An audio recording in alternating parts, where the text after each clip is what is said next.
جن لوگوں نے کفر کیا ان سے پکار کر کہہ دیا جائے گا کہ جب تم دنیا میں ایمان کی طرف بلائے جاتے تھے اور مانتے نہیں تھے تو اللہ اس سے کہیں زیادہ بیزار ہوتا تھا جس قدر تم اپنے آپ سے بیزار ہو رہے ہو۔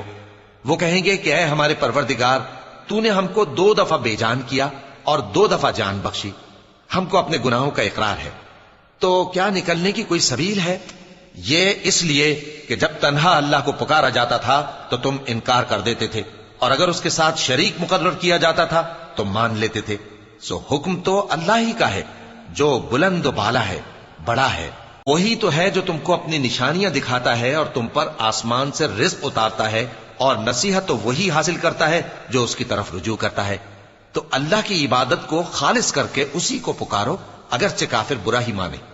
وہ مالک درجات عالی اور صاحب عرش ہے، اپنے بندوں میں سے جس کو چاہتا ہے اپنے حکم سے وہی بھیجتا ہے تاکہ ملاقات کے دن سے ڈرائے۔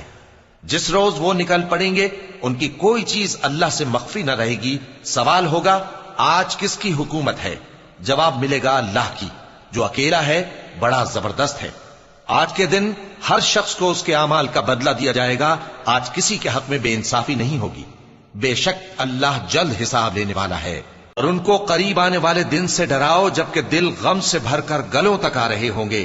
ظالموں کا کوئی دوست نہیں ہوگا اور نہ کوئی سفارشی جس کی بات قبول کی جائے۔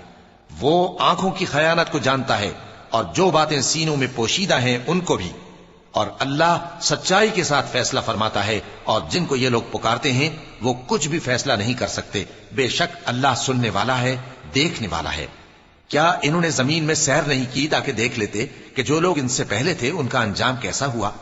وہ ان سے زور اور زمین میں نشانات بنانے کے لحاظ سے کہیں بڑھ کر تھے، تو اللہ نے ان کو ان کے گناہوں کے سبب پکڑ لیا، اور ان کو اللہ کے عذاب سے کوئی بھی بچانے والا نہ تھا۔